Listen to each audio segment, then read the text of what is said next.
Hello everyone and welcome back to the channel. आज के इस वीडियो में हम लोग मैकेनिकल प्रॉपर्टीज़ ऑफ फ्लूइड्स के प्रीवियस ईयर 2024 के सभी शिफ्ट के अंदर जितने क्वेश्चंस हुए थे उन्हें सॉल्व करने वाले हैं। इससे पहले वाले लेक्चर में हम लोगों ने इस चैप्टर की थ्योरी और जितने भी इंपॉर्टेंट पॉइंट्स थे उन्हें स्टडी कर लिया था। आज हम बस इसके प्रीवियस ईयर क्वेश्चन सॉल्व करने वाले हैं। तो चलिए शुरू करते हैं पहले क्वेश्चन से। यहाँ पर पहला क्वेश्चन क्या दिया हुआ है? A sphere of radius r is gently dropped into a liquid of viscosity eta in a vertical tube। अगर हमारे पास इस तरह से क्वेश्चन क्या दिया हुआ है कि एक वर्टिकल ट्यूब है, इस तरह से हम क्या करेंगे, एक वर्टिकल ट्यूब कंसीडर करेंगे। इस ट्यूब के अंदर कोई लिक्विड है, ओके, इस तरह से लिक्विड फिल किया हुआ है और उसके अंदर एक स्फीयर है कि जिसकी रेडियस r है, वो नीचे की तरफ गिर रहा है और गिरते समय उसकी टर्मिनल वेलोसिटी कितनी है? उसकी टर्मिनल वेलोसिटी यहाँ पर v दी हुई है, okay. Another sphere of radius 2r when drop into the same liquid will attain terminal velocity। मतलब इस केस के अंदर दो रेडियस दिए हुए हैं और दूसरी जो टर्मिनल वेलोसिटी है वो फाइंड आउट करनी है। मतलब जो पहली रेडियस है r1 की वैल्यू यहाँ पर r है। उसके बाद में जो सेकेंड रेडियस है, सेकेंड स्फीयर है, उसकी रेडियस 2r है। पहला जो स्फीयर है उसकी वेलोसिटी, टर्मिनल वेलोसिटी v है, तो हमें v2 फर्स्ट फाइंड आउट करना है, ओके। v2 की वैल्यू क्या है वो फाइंड आउट करनी है। तो यहाँ पर सिंपल टर्मिनल वेलोसिटी का फॉर्मूला हम यूज़ कर सकते हैं। टर्मिनल वेलोसिटी का फॉर्मूला क्या है? v is equals to 2/9 r² g into rho minus sigma upon eta. ये उसका बेसिक सा फॉर्मूला है। अब यहाँ पर लिक्विड सेम है, लिक्विड कैसा है इसके अंदर? सेम, तो ईटा जो होगा वो सेम होगा। उसके बाद में जो स्फीयर है, स्फीयर का मटेरियल सेम है, दैट मीन्स उसकी डेंसिटी और लिक्विड की डेंसिटी वो भी सेम हो जाएंगी। एक्सेलरेशन ड्यू टू ग्रेविटी भी क्या है? कांस्टेंट। तो इतनी टर्म यहाँ पर कांस्टेंट होगी। So we can say that simply here v is directly proportional to r²। हमें क्या फाइंड आउट करना है? v2। तो सिंपल सा एक रेशियो ले लेंगे, दैट इज v2/v1। एक टर्म दी होगी और दूसरा अगर फाइंड आउट करना है तो सिंपल मेथड क्या है, वहाँ पर हमें रेशियो लेना है। सो r2/r1 ब्रैकेट का स्क्वायर आ जाएगा। सो r2 की वैल्यू कितनी है यहाँ पर? 2r और r1 की वैल्यू r है और इसका अगर हम स्क्वायर करेंगे तो सबसे पहले इसके अंदर जो r है वो कैंसिल हो जाएगा और 2 का स्क्वायर यहाँ पर 4 हो जाएगा। सो यहाँ पर हमें v2/v1 की वैल्यू 4 मिलेंगी। Therefore v2/v1 is equals to 4 ले लिए। इसके ऊपर से v2 कितना हो जाएगा? 4 इंटू v1 और v1 की वैल्यू v है। सो जो वेलोसिटी होगी, टर्मिनल वेलोसिटी, वो 4v होगी, ओके, 4v। और ऑप्शन के अंदर सी ऑप्शन दिया हुआ है 4v। This is our correct answer. Clear? इस तरह से बस टर्मिनल वेलोसिटी का फॉर्मूला हमें यूज़ करना है। उसके बाद में सेकंड क्वेश्चन देखते हैं। अगर आपको लिखना हो तो स्क्रीनशॉट ले लो या अपनी नोटबुक के अंदर इसे स्क्रीनशॉट लेने के बाद क्वेश्चन जो है, क्वेश्चन का स्क्रीनशॉट भी ले सकते हो या लिख कर भी ले सकते हो, ओके। देन उसके बाद में हम सेकंड क्वेश्चन देखेंगे। सेकंड क्वेश्चन है यहाँ पर,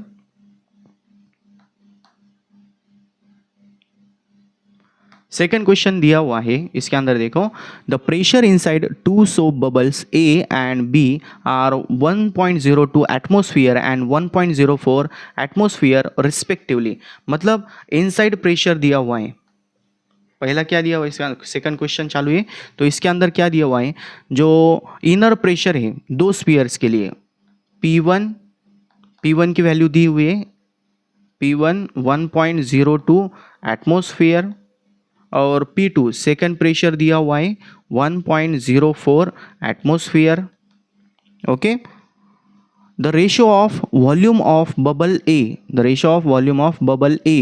to that of B is outside pressure. यहाँ पर जो आउटसाइड प्रेशर है PO वो दिया हुआ है 1 एटमोस्फियर, ठीक है।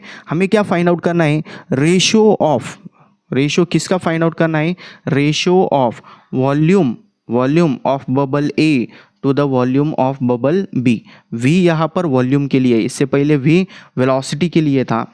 अब इसके अंदर बबल है, बबल के लिए फॉर्मूला क्या यूज़ करेंगे, इनसाइड प्रेशर, एक्सेस प्रेशर का जो फॉर्मूला है वो हमें यूज़ करना है। सो एक्सेस प्रेशर का सबसे पहले मैं फॉर्मूला लिख लेता हूँ। Excess pressure inside a bubble is given by P I minus P O is equals to 4T/R, ये उसका फॉर्मूला होगा। ठीक है, अब इसके ऊपर से हमें क्या मिलेगा, ये देखो यहाँ पर पी आई जो फर्स्ट केस है, अगर हम दोनों का रेशियो लेंगे, ओके, इसे मैं कैसे लिख लेता हूँ, इस तरह से देखो, हम यहाँ पर P I minus P O for the first case के लिए divided by P I minus P O for the second case, ऐसा लिख लेता हूँ। उसके बाद में क्या होगा यहाँ पर 4T/R1 डिवाइडेड बाय 4T/R2। तो इन दोनों के अंदर जो 4T है वो कॉमन टर्म है, इसीलिए कैंसिल हो जाएंगी। और यहाँ पर अगर हम दोनों का रेशियो लेंगे 1/R1 है, और ये 1/R2 ऊपर जाने के बाद मल्टीप्लाई हो जाएगा। So this will be R2/R1। इसके अंदर बस हम वैल्यूज़ पुट करेंगे। पी आई की वैल्यू कितनी थी यहाँ पर 1.02 माइनस 1, आउटसाइड प्रेशर 1 एटमॉस्फेयर है, डिवाइडेड बाय फिर से 1 पॉइंट कितना था 1.04 माइनस 1 इज इक्वल्स टू, ये कितना आ जाएगा, यहाँ पर दोनों की सब्ट्रैक्शन करेंगे तो ऊपर हो जाएगा 0.02 डिवाइडेड बाय नीचे आ जाएगा 0.04। So this can be written as 2/4 that is 1/2। ये किसका रेशो है, R2/R1 का है। ठीक है, R2/R1, बट हमें वॉल्यूम का रेशो लेना है। So volume of A to that of B, VA/VB, bubble है मतलब स्फेरिकल शेप है, स्फीयर का वॉल्यूम क्या होता है 4/3 पाई r क्यूब, ये ए के लिए हो जाएगा, डिवाइडेड बाय नीचे क्या आ जाएगा 4/3 पाई r क्यूब, ये बी के लिए होगा। इसके अंदर भी 4/3 पाई कैंसिल हो जाएगा, मतलब यहाँ पर टर्म क्या मिलेंगे हमें RA/RB ब्रैकेट क्यूब, और RA/RB की वैल्यू यहाँ हमने फाइंड आउट की थी, वो कितनी है 1/2। So this will become 1/2 bracket cube, 1 का क्यूब 1 और 2 का क्यूब 8, सो 1/8 ये उसका रेशियो होगा। सो हमारा करेक्ट आंसर क्या हो जाएगा 1/8। A option will be our correct answer. Volume find out करना था, वॉल्यूम ले लिए, सॉरी एक गलती हो गई यहाँ पर। आरबी यहाँ हमने ये देखो इसके अंदर क्या किया था, रेशियो किसका फाइंड आउट करना है हमें, यहाँ पर RA/RB का, और यहाँ पर हमने क्या लिया था RB/RA, बस उसे करेक्ट करना है। बाकी सभी स्टेप्स इसके अंदर क्लियर है, बस इसे हम क्या करेंगे 1/2 की जगह 2/1 ले लेंगे, मतलब यहाँ पर क्या हो जाएगा 1/8 आने की जगह 1/8 की जगह कितना होगा 8/1 दैट इज 8:1, ये हमारा करेक्ट आंसर होगा। कि क्रॉस चेक मैंने क्यों किया कि इसके अंदर दो ऑप्शंस दिए हुए 1:8 भी है और 8:1 भी है, तो यहाँ पर एक क्रॉस चेक करना ज़रूरी है कि हर बार अगर रेशियो के अंदर 1/8 है और उसी के साथ में 8/1 है, तो कभी कभी हमारा रेसिप्रोकल लेते वक्त या डिवीजन लेते वक्त गलती हो जाती है, तो उसे अवॉइड करने के लिए एक बार क्रॉस चेक कर लिया करो। Okay, so this was our solution. हमारा ऑप्शन कौन सा करेक्ट हो जाएगा बी। क्लियर, इस तरह से हमारा बी ऑप्शन क्लियर होगा। लिखना हो तो स्क्रीन पॉज करके लिख लो, यह हमारा सॉल्यूशन था। ठीक है, उसके बाद में हम आगे चलते हैं क्वेश्चन नंबर 3 की तरफ। सो क्वेश्चन नंबर 3 देखेंगे अब हम। क्वेश्चन नंबर 3 यहाँ दिया हुआ है। ठीक है, दिस इज आवर क्वेश्चन। और क्वेश्चन क्या है, a small metal sphere of radius r falls from rest in a viscous liquid. Due to friction, heat is produced. The rate of production of heat dq by dt is proportional to. So इसके अंदर देखो क्या करना है हमें, एकदम simple सा question है, dq by dt find out करना है। dq by dt, q क्या है यहाँ पर हीट, हीट मतलब क्या एनर्जी, एनर्जी और वर्क डन दोनों भी क्या होता है सेम होता है। सो यहाँ पर हम उसका दूसरा फॉर्मूला क्या ले सकते हैं, work done per unit time. उसके बाद में वर्क डन का बेसिक फॉर्मूला क्या होता है, फोर्स इनटू डिस्प्लेसमेंट और डिवाइड बाय क्या आ जाएगा यहाँ पर, टाइम। ठीक है, मतलब देखो इसके अंदर अगर D Q by D T है, rate of change of heat energy है, तो यहाँ पर हमें ज़्यादा कुछ नहीं करना है। हमें मेन फोकस करना किस पर है कि वो प्रोपोर्शन किसके, यहाँ पर प्रोपोर्शनल दिया हुआ है बस, किसके प्रोपोर्शन में, तो बाकी कुछ देखने की ज़रूरत नहीं है। सिंपल क्या करेंगे, जो बेसिक फॉर्मूलेज उसे हम यूज़ करेंगे। उसके बाद में यहाँ पर क्या है, displacement upon time. Displacement upon time क्या होता है, velocity. So this will become force into velocity. उसके बाद में हम दो फॉर्मूले देखेंगे। एक विस्कस फोर्स का फॉर्मूला क्या होगा, 6 पाई ईटा आर वी। ठीक है, ये वेलोसिटी का फोर्स का फॉर्मूला हो गया।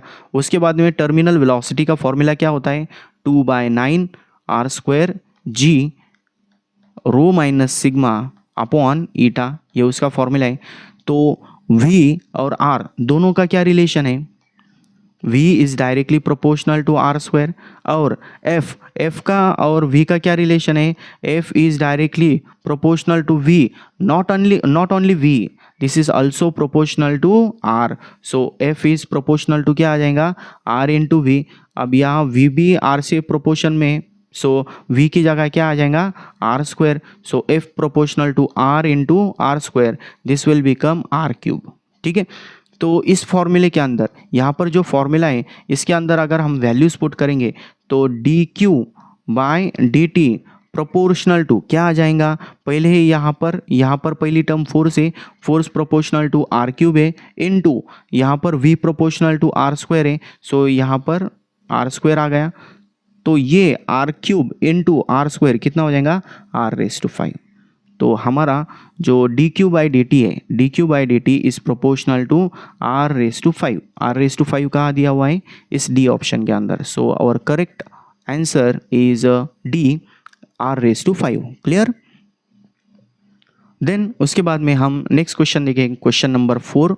सबसे पहले इसे लिख लो एक बार।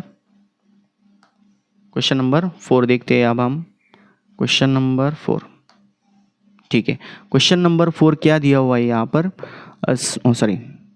two soap bubbles of radii A and B coalesce to form a single bubble of radius C. If external pressure is P, so the surface tension T is given by। अब देखो यहाँ पर एक बहुत इंपॉर्टेंट कॉन्सेप्ट आप लोगों को मैं समझाने वाला हूँ। कभी कभी मैकेनिकल प्रॉपर्टीज ऑफ फ्लूइड्स के अंदर हमें बॉयल्स लॉ भी यूज़ करना होता है। ठीक है, क्या करना है, बॉयल्स लॉ। अब बॉयल्स लॉ क्यों यूज़ करना है, इसके अंदर प्रेशर है और रेडियस है। प्रेशर और रेडियस है, मतलब प्रेशर और वॉल्यूम का रिलेशन हमें यहाँ पर यूज़ करना है। तो इस क्वेश्चन के अंदर ए और बी ऐसे दो स्फीयर थे, कंसीडर करेंगे कि ए रेडियस का एक स्फीयर है, उसके बाद में बी रेडियस का एक स्फीयर है, ये ए हो गया, ये बी हो गया। इसकी वजह से एक बिगर ड्रॉप फॉर्म होगा कि जिसकी रेडियस सी है। तो इस केस के अंदर जो पी वी है, that is Boyle's law, P into V का जो मल्टीप्लीकेशन होगा वो कांस्टेंट होगा। So we can say that पहले दोनों का पी वी क्या था, P A into V A, उसके बाद में दूसरे का क्या था, P B into V B, और ये दोनों का मिलके किसका प्रोडक्ट बनाएंगे, वो P C into V C. ठीक है, अब प्रेशर जो होता है, प्रेशर और वॉल्यूम के लिए हमें दो फॉर्मूलेज लेने हैं, उन्हें मैं सेपरेटली लिख लेता हूँ। प्रेशर, अब यहाँ पर सोप बबल है, उसी के साथ में एक्सेस प्रेशर, एक्सटर्नल प्रेशर जो है वो भी दिया हुआ है, तो एक्सेस प्रेशर का हमें फॉर्मूला यूज़ करना है। एक्सेस प्रेशर का फॉर्मूला क्या होता है, PI माइनस PO is equals to 4T/R होता है, ये उसका first formula. Therefore inside pressure कितना होगा, inside pressure will be PO plus 4T/R, ये उसका पहला फॉर्मूला। उसके बाद में सेकंड वॉल्यूम है, वॉल्यूम के लिए एक ही फॉर्मूला होता है, बबल है मतलब स्फेरिकल शेप है, 4/3 πr³ हम लोग यूज़ कर सकते हैं। देयरफॉर इस इक्वेशन के अंदर अगर हम वैल्यूज पुट करेंगे तो PA की जगह क्या आ जाएगा, PA की जगह P, एक्सटर्नल प्रेशर कितना है P, प्लस 4T/R है। सो यहाँ पर हम क्या लेंगे, 4T/ पहले की रेडियस कितनी है A, ये हो गया PA। उसके बाद में वी ए क्या है, वी ए वॉल्यूम कितना होगा 4/3 पाई, आर की जगह यहाँ पर ए आ जाएगा, ए क्यूब। देन दूसरा क्या होगा,